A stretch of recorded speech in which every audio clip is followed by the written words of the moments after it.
Fala pessoal, beleza? Gustavo Guassu. Hoje nós falaremos de um tema da história que é sobre a construção de heróis e sobre valores. Para a gente trocar essa ideia, eu separei alguns livros. Na verdade eu tinha separado esses, mas não ia dar tempo. Então separei 4 livros para a gente trabalhar. Vou cronometrar aqui que eu preciso ter o tempo curto. Não vai ser um vídeo de 1 minuto, tá, gente? Então, nós usaremos o livro chamado A Pesquisa em História, da Maria do Pilar, Maria do Rosário e da Yara Maria. Usaremos o livro do historiador Peter Burke, chamado Cultura Popular na Idade Moderna. Usaremos também o clássico do historiador brasileiro chamado A Formação das Almas, e o historiador é o José Murilo de Carvalho, que infelizmente aí faleceu há uns 2 anos, eu acho. E usaremos esse livro também da Marieta de Moraes e do Renato Franco, chamado Aprendendo História, Reflexão e Ensino. Bem-vindos então ao Papo de Domingo. Uma coisa, tá? Os vídeos do Papo de Domingo, inclusive são 00:24 o momento que eu estou gravando, então já não é mais domingo, né?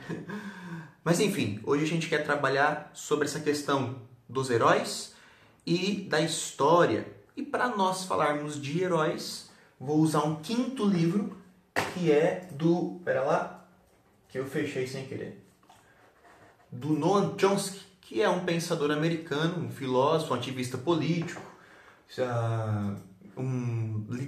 como que é o nome? Alguém que trabalha nas letras, um gramático, eu acho. O livro que eu vou usar dele é esse aqui, calma. Não tem uma equipe, tá, gente? Então, aqui é tudo na bagunça. O livro que eu vou usar do Chomsky é esse aqui, ó. Mídia, Propaganda Política e Manipulação. Paz, se você for ver aí na internet, você acha o download. Só que se você quiser comprar um livrinho pequenininho assim, 50 páginas. Vamos começar pelo Chomsky. Se liga. Lá na página 15, Chomsky vai falar sobre um tema que é o que a gente chama de construção do consenso. O que é a construção do consenso? É você conseguir com que inúmeras pessoas... vários grupos de pessoas das mais variadas vertentes de pensamento concordem com alguma situação, concordem com alguma ideia. Então o consenso é esse, fazer com que pessoas que têm ideias totalmente diferentes aceitem uma ideia específica, uma ideia dominante. E aí, claro, a construção desse consenso vai se dar a partir do controle da informação.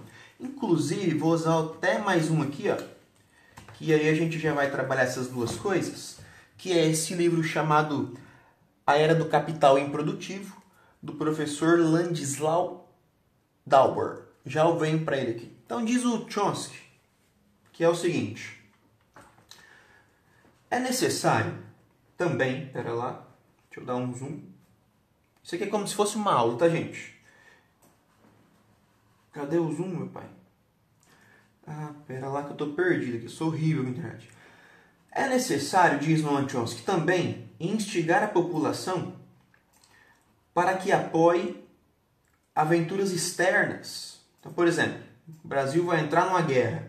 Eu não quero ir pra guerra, e se me chamar eu vou correr, porque... Inclusive, eu acho que eles nem vão me chamar porque eu tenho hernia de disco, né? Problema crônico, então vão me expulsar. É mais fácil eles deixar eu aqui em casa do que me chamar para batalha. Bom, então é necessário para que grupos de pessoas aceitem uma ideia do governo, principalmente do governo, ou de grupos privados, não importa, instigá-las a aceitar essa ideia, já que nós temos uma criação a qual, muitas das vezes, nós não somos direcionados a defender a ideia X ou A. Em outras palavras, vou entrar numa guerra, ou vamos pegar a ideia aqui da guerra que está acontecendo agora entre Israel e Palestina, né? Israel e o Hamas. que o Hamas não é a Palestina, só deixando claro. Então, o que faz pessoas aqui no Brasil defender um dos dois grupos? Você nem sabe apontar no mapa onde fica Jerusalém e a Palestina, mas por que você defende um dos grupos? Isso é o consenso, e isso vem a partir do processo de controle da informação. E isso vem também de uma instigação. Olha, os caras jogaram uma bomba numa escola, jogaram uma bomba não sei na onde, cortaram a distribuição de comida. Então essas informações que chegam principalmente pelos meios de comunicação de massa, como a TV e hoje a internet, faz com que um consenso seja produzido. Então diz ele, como aconteceu durante a Primeira Guerra Mundial. É interessante pensar que o Chomsky narra nesse mesmo livro que a população norte-americana era totalmente avessa à Primeira Guerra Mundial. Inclusive, eles não estavam nem ligando para a Primeira Guerra Mundial.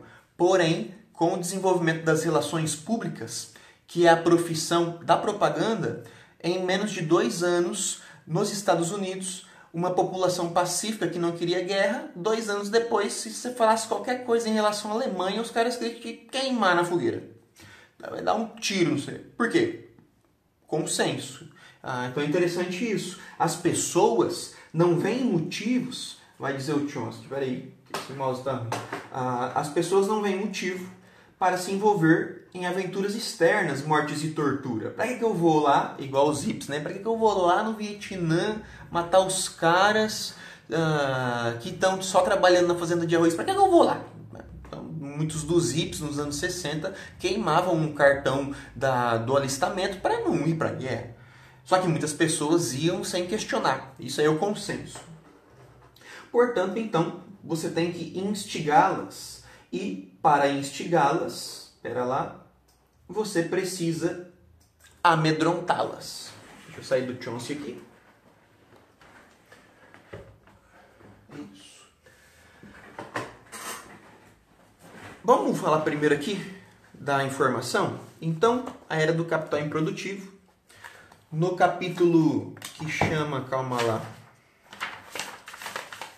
no capítulo 8, que chama Captura do Poder Político, ele diz o seguinte: outro poderoso eixo da captura do espaço público se dá por meio do controle organizado da informação, que constrói uma fábrica de consensos. O alcance planetário dos meios de comunicação de massa, a expansão das gigantes corporativas de produção de consenso permitiram, por exemplo, que se atrasasse em décadas a compreensão popular do vínculo entre fumo e câncer que se travava nos Estados Unidos, a expansão do sistema público de saúde que se vendesse ao mundo, a guerra pelo controle do petróleo, como uma luta para libertar a população iraquiana e assim por diante. Então, o que acontece no caso dos Estados Unidos, né?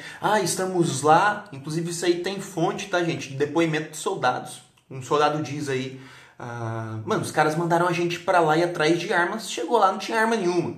Então, assim, quem controla a forma com que a informação chega até nós, e vamos lembrar que a maioria da população é inculta. Aqui no Brasil, até os anos 90, 80% da população era analfabeta. Então, dependendo do jeito que você fala, as pessoas caem. No Brasil, 97% das casas tem TV. E ela ocupa de 3 a 4 horas do nosso dia. E a TV, diz o Dalbor, está na onde? Na sala de espera, no meio de transporte, dentro da padaria. Então, qualquer lugar que você vai tem uma TV.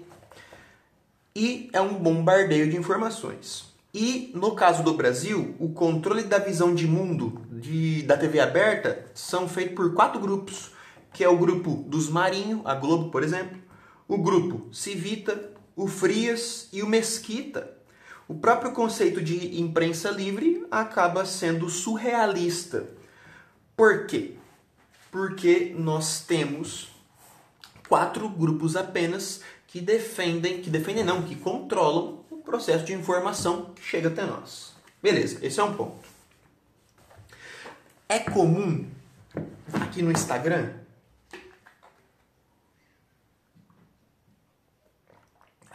água é bom, né? É comum aqui no Instagram, isso vem me incomodando bastante. Você tem indivíduos que vendem a ideia de que os valores foram perdidos. Oh, os valores foram perdidos, a moral não existe mais, as tradições sumiram. E aí, primeiro, como historiador, a gente precisa fazer 3 perguntas. O que são os valores que essas pessoas dizem que estão deixando de existir? Qual moral que é essa que está deixando de existir? E valor moral e quais são as tradições que estão sumindo, né? Então, quando uma pessoa fala, a tradição acabou, mas qual tradição? O que ele está falando? E aí a gente vai entrar, primeiramente, nesse livrinho do Peter Burke. O que esse livro fala? Da construção da cultura popular na Europa moderna, que vai ali do século XIV e XV até o século XVIII. E aqui nós estamos falando, eu vou falar para vocês do capítulo 6, que é chamado de Heróis, Vilões e Bobos. Isso é, esse capítulo trata especialmente da construção de heróis. É bem comum aqui no Instagram também alguns indivíduos dizerem o seguinte: as pessoas, a escola, ela não apresentou os verdadeiros heróis da história do Brasil. Os heróis da história do Brasil reconhecidos hoje são falsos e os heróis verdadeiros não se fala neles. O que torna uma pessoa herói? É isso que ele vai discutir aqui. E, cara, o Peter Burke é essencial. Então ele vai dizer o seguinte, que os heróis, eles são feitos principalmente pela arte. Então você tem, por exemplo, nos séculos XVI e XVII, cantores que criam baladas relacionadas a reis.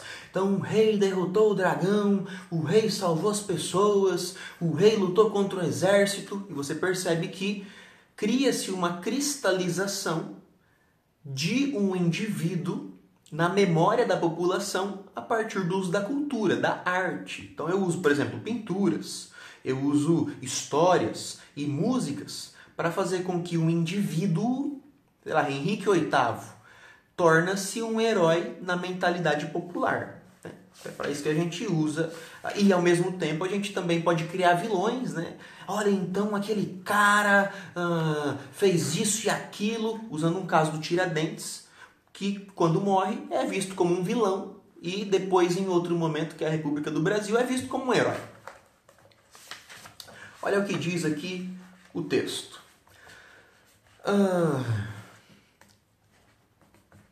O primeiro ponto ali na construção do herói tem relação com o fantástico. Então um herói é alguém que ele tem habilidades místicas, espirituais, transcendentes. Então vamos usar um exemplo. Ó. São Jorge nasceu com a marca da cruz vermelha na mão. São Nicolau Nenê se recusava a mamar nas cestas. João Batista, no berço, já profetizava. Os relatos dos martírios dos reis, dos nobres e dos santos sempre têm relações sobrenaturais. Por exemplo, existe uma santa chamada Santa Águida, que os seios dela foram cortados, só que depois eles cresceram de novo. A Santa Lúcia ficou imóvel e 1000 homens não conseguiram vê-la. Frederico o Grande dizia que era invulnerável e tinha 2 livros de magia para ajudá-lo a ganhar as batalhas. O rei Olavo acreditava que fazia curas milagrosas. Na França, a magia dos reis era institucionalizada. O rei só tocava e salvava as pessoas. Enquanto, por exemplo, Luís XII tocou 500 e tantas pessoas, Luís XIII tocou mais de 3.000. E Luís XIV tocou umas 2.400 pessoas num dia só. Então o que acontece? Esses indivíduos, eles são levados ao estatuto de heróis a partir do controle da arte e da linguagem. E a arte é uma linguagem. E aí que está a questão, gente, do imaginário. Não existe heróis no campo da história. Por que não existe heróis? Porque esses heróis são uma fabricação. Vamos aqui ler um trechinho da Formação das Almas do Murilo de Carvalho. Diz o Murilo de Carvalho. Ele vai estar estudando sobre como que as pessoas aceitaram a República, ou pretensamente aceitaram a República, já que esse livro estuda a transição da monarquia para a República no Brasil. Ele diz o seguinte: A batalha pelo imaginário republicano é o tema do livro. A elaboração de um imaginário é parte integrante da legitimação de qualquer regime. Então você não pode atingir só a cabeça, mas o coração. O imaginário social precisa ser expressado por símbolos, alegorias, rituais e mitos, elementos poderosos que projetam medo, aspiração coletiva. Então, por exemplo, quando nós falamos que, inclusive isso aí aconteceu há uns dias atrás. Estava assistindo um vídeo de um cara aqui, Edmilson Cruz, o nome dele, pilantra aí da história. Enfim. Um pilantra não, vai que o cara me processa, né? Não um pilantra não, mas alguém que trabalha com história com pouca honestidade. E ele disse o seguinte: há um santo que nós nunca ouvimos falar na escola, e a história desse santo é maravilhosa. Ele estava preso, rezando, e do lado da cela dele cai o teto sobre um indivíduo que estava lá na cela. E ele nem tchum. Só que depois, quando ele sai da cela, o indivíduo sai junto. Por quê? Qual que é a relação? Que a oração desse indivíduo, do santo, salvou a vida do outro. Mas, gente, isso não é história, né? Isso é mito. E o mito é criado para atingir o imaginário. Aí sim é que a história entra. Como que esse imaginário dá sentido para a ação das pessoas? E aí que está. Vamos ver um vídeo agora. Espera lá. É um minutinho, nem isso, tá? Espera lá. Que daí eu quero fazer uma crítica aqui. Vamos lá. Um react. Vamos fazer um react. O vídeo chama O que não te contaram sobre a história do Brasil. Olha o nome do podcast, Conversa Paralela. Esse podcast é de uma plataforma que chama Brasil Paralelo. Então se liga no vídeo. Tomara que eles não bloqueiem o vídeo, né? O Império, inclusive, caiu, né? Então, do pilar. Então, ele tinha o poder do entretenimento, apoio da monarquia, o apoio da elite. Na época de Dom Pedro II, porque Dom Pedro II ele conseguiu se meter numa enrascada que ele brigou, desentendendo com a elite. Ele entrou na questão religiosa, que acabou em conflito com os bispos Dom Vital e Dom Macedo Costa. E ele não deu as progressões de patente, os aumentos de salário que o exército esperava. Então, dentro do exército começa um movimento contra Dom Pedro. Mas esses são os três pilares da monarquia. Dom Pedro I trabalhou bem com esses três pilares. Pra lá. Né? Tanto é que quando ele proclama a independência, é difícil medir. Né? Esse fato aqui que eu vou mencionar, são daqueles pontos da história muito discutidos que não dá para a gente medir exatamente a influência disso. Mas, por exemplo, na comitiva de Dom Pedro estava um padre mineiro, que era o padre Belchior, né, o Belchior de Oliveira, e ele estava junto com Dom Pedro. E aí o padre Belchior ele diz que quando chega a correspondência no alto do Ipiranga, chegou a correspondência, e essa correspondência foi entregue a Dom Pedro, e Dom Pedro mandou o padre Belchior ler. Falou que o senhor leia aí para nós em voz alta, para todo mundo ouvir. E aí ele leu as cartas das cortes de Portugal, ordenando o retorno imediato dele e retirando todos os poderes e ameaçando a deserdação né, de Dom Pedro. Chegam as duas cartas da imperatriz, a futura imperatriz Leopoldina, dizendo para ele proclamar a independência, porque já estava tudo pronto, no Rio de Janeiro já estava tudo costurado. E a carta de José Bonifácio, que é a mais bonita e talvez a mais pujante de todas, que ele vai dizer, né, que medidas de água morna já não servem mais, né? Confere, ou o senhor faz a independência ou se entrega como prisioneiro das cortes em Portugal como vosso pai. Vamos ver agora. E então... Essa cena, inclusive, na série Brasil é maravilhosa. Assim. É uma cena, assim... A carta lida, né? Muito bonita. E o José Bonifácio, ele era um orador, era um sujeito de uma cultura, assim... extensa, assim, o Brasil... Ele era pesquisador de minerais também, não era? Tá quase chegando, gente. Espera lá. Aguenta aí. Andreadita, né? Tem o nome de Andreadita, que é o sobrenome dele, né? Eu achei isso espetacular. Ele lutou na Revolução Francesa, né? O José Bonifácio, ele viu o horror da Revolução Francesa. Olha a palavra que ele usa. Ele viu o horror da Revolução. Você percebe que acaba sendo um ponto de julgamento do próprio indivíduo, apesar de sim a Revolução Francesa ter havido horrores, só que a forma com que é dito é uma forma com que inconscientemente nós evitemos de querer estudar sobre a Revolução Francesa. Não, o horror da Revolução, ele lutou lá, mas enfim. Então não preciso saber, a Revolução foi um horror. Então você percebe que nas entrelinhas há um discurso que faz com que a gente defina contextos e fatos históricos de maneiras vistas como positivas ou negativas. E por isso, né, muita gente fala, mas será que o Bonifácio não era meio liberal? Porque as ideias dele... Não, dá pra ver que ele não era. Ele era mais conservador do que liberal, porque ele viu o que o liberalismo da Revolução Francesa promoveu. Primeiro que a Revolução Francesa, tá, gente? Ela não foi liberal, já que nós tivemos 3 grandes momentos da Revolução, que é uma monarquia constitucional, uma república constitucional, perdão. Depois você tem uma monarquia constitucional também, aí monarquia, república, tem um momento de terror, você tem um momento de grupos conservadores. Então ela tem etapas, tá? A Revolução Francesa ela não foi de um único olhar, de uma única maneira. Foram 10 anos de mudanças contínuas. Ele não queria isso pro Brasil. Tanto é que é dele aquela frase que atribuem a Dom Pedro, não é? Aquela que o poder não pode ser... que a Constituição não poderia permitir o autoritarismo do rei, o autoritarismo da aristocracia, o autoritarismo do povo. Não é dele essa frase? Isso. Ou seja, ele realmente... Ele fala, é o controle dos poderes, o equilíbrio dos poderes. Já é bem Montesquieu ali. Sim. E aí o padre Belchior é quem lê a carta para Dom Pedro, e Dom Pedro pergunta pro padre, fala, e agora, padre? Né? E o padre Belchior vai dizer para ele, fala, ou o senhor se faz rei agora, ou o senhor sofrerá com a deserdação e ainda vai derramar um rio de sangue aqui no Brasil.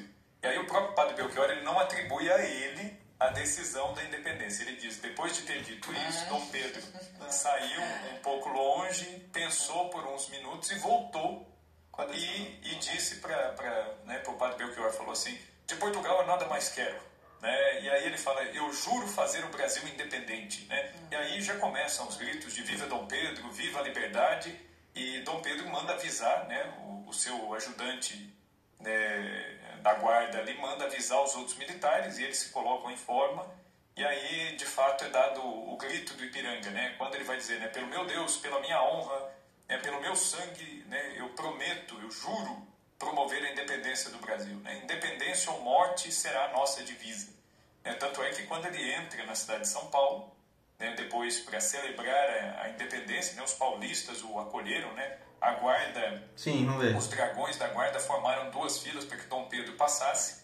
Aqui em São Paulo, né, um local que é importantíssimo para a história da independência e muito esquecido, é a igreja de Nossa Senhora da Boa Morte. Tá bom, cansei. Então vamos lá na Constituição, de 1824, que é a primeira Constituição do Brasil, que ela é feita pelo Dom Pedro, e de acordo com ao podcast, o Dom Pedro foi contra o autoritarismo da Revolução, porque nenhum monarca, nenhum rei poderia ter tanto poder ao ponto de ser autoritário. Interessante que, vamos lá, o título do imperador, dos cidadãos, dos poderes, calma lá. A história você tem que pesquisar, o negócio é louco. Da Câmara dos Deputados, do Senado, pera lá, tá chegando. Proposições, os conselhos, era a parte que é das eleições do imperador. Então, olha lá, diz aqui na primeira Constituição o seguinte, do imperador, o poder moderador é a chave de toda a organização e é do imperador, como chefe da nação. A pessoa do imperador é inviolável. Ele não está sujeito a responsabilidade nenhuma. Ora, isso é o que a gente chama de autoritarismo. Se eu tenho um poder na minha mão e eu não tenho responsabilidade alguma com esse poder, quer dizer que eu sou autoritário. E olha para você ver, é interessante, né? Nossa, então Dom Pedro criticou a Revolução Francesa, então Dom Pedro gritou o Ipiranga, escolheu ficar o Brasil. Então há por trás desse discurso uma heroificação do indivíduo. Todo herói, gente, ele é criado. Você tem aqui um outro caso que é um caso de um cara chamado Guilherme Freire, que ele diz que vai fazer um curso chamado Restauração Popular, Restauração Cultural, e ele diz o seguinte: o que fazer para restaurar a verdadeira cultura do Brasil? O que isso quer dizer? O que é a verdadeira cultura? Você percebe que eles vão trabalhar com o que o Noam Chomsky diz sobre o medo. Você precisa criar medo nas pessoas para as pessoas aceitarem ideias. Olha, então o Brasil está passando por uma crise cultural. Cara, que crise cultural que é essa? O Brasil é um dos países, gente, que tem mais riquezas culturais do que qualquer outro país do mundo. A nossa miscigenação, a nossa diversidade cultural faz com que nós sejamos únicos. Nós adaptamos culturas locais. Por exemplo, na feijoada, no churrasco, nas festas de cidade. Cara, nós temos uma cultura extremamente fantástica, extremamente diversa. Você vai para um local, a língua é diferente, e você vai para outro local, a comida. Por exemplo, no Paraná, a mandioca, que tem o nome de mandioca, não vai ter esse mesmo nome lá em Santa Catarina. Lá em Santa Catarina é o aipim, mas, cara, é a mesma coisa. Então você percebe que nós temos adaptações culturais extremamente fantásticas. E é isso que vai dizer aqui no Peter Burke. O que acontece? Peter Burke vai dizer o seguinte: toda cultura diferente é igual. Por quê? Porque ela tem adaptações. Aí ele vai usar o exemplo da Cinderela. Quando a Cinderela é lançada, você tem em pouco tempo mais de 38 versões só na França. Então qual que é a verdadeira história, ou a verdadeira cultura, ou o verdadeiro valor? Pessoas que dizem isso são pessoas que têm a dificuldade de aceitar que o mundo muda. Olha o que diz o Peter Burke. É por essa razão, entre outras, que algumas atitudes populares podem ser consideradas genericamente conservadoras ou tradicionais. O fato de que esses exemplos, por exemplo, Dom Pedro, um homem do povo, reflete valores das pessoas da população comum. Lá na Noruega diz um grupo de camponeses: sigam as velhas formas, oponham-se a todas as inovações, não troquem velhos costumes por novos. E é exatamente o que esses indivíduos fazem. Eles negam que o mundo está mudando. Eles negam que valores de 1000 anos atrás já não cabem na nossa realidade. E eles começam a amedrontar as pessoas. Olha, a escola está te escondendo as coisas. Você aprendeu uma coisa que foi errada a vida inteira você aprendeu alguma coisa errada. Mas eu vou te ensinar o certo. É o controle da informação.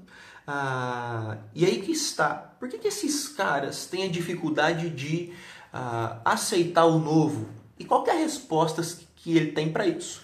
A resposta primeiro é o fatalismo, depois vem o moralismo, depois vem o tradicionalismo, o radicalismo e o milenarismo. O fatalismo é o seguinte: cara, é assim e não vai mudar. Deus dá, Deus tira. O moralismo é o seguinte: temos que defender a moral. Mas qual moral que é essa? O tradicionalismo é o seguinte: temos que voltar às tradições antigas. Você tem o radicalismo, que é uma ação mais radical de recuperação de cultura, e o milenarismo, que a gente vai acabar procurando um herói para defender as nossas mudanças, para representar as nossas ideias. Esse indivíduo aqui que eu mostrei para você, o Guilherme Freire, olha o cachorro, ele diz que defende as tradições antigas, os costumes tradicionais, e ele diz que a gente tem que voltar lá nos gregos, né? E ele fala do Sócrates. E, cara, um dos costumes do Sócrates, os filósofos, Platão, por exemplo, era encher a cara, tomar vinho, ficar loucão, cervejas. Tanto é que há um livro do Platão chamado O Banquete. Já nas primeiras 10 páginas do livro, os caras falaram assim: cara, ontem eu tomei um porre e endoidei. E eles vão fazer um banquete para discutir um tema da filosofia. E eles estão discutindo o seguinte: e hoje a gente vai tomar cerveja ou vai tomar vinho? Aí os caras falam: não, hoje a gente vai tomar vinho porque ontem a gente tomou muita cerveja. Aí qual o valor que é esse que ele está falando então? De filósofos que ele mesmo defende enchendo a cara, endoidando, ficando bebaço aí nas festas. Né? Qual o valor desses caras?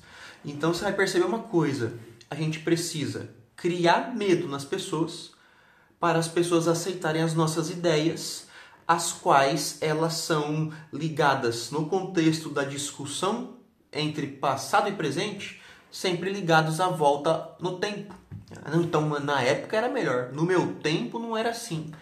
Só que o mundo está mudando, gente. E é isso que a gente precisa entender. Há certos costumes, valores, linguagens, termos que estão sendo atualizados. Vou usar um exemplo clássico para fechar o vídeo aqui.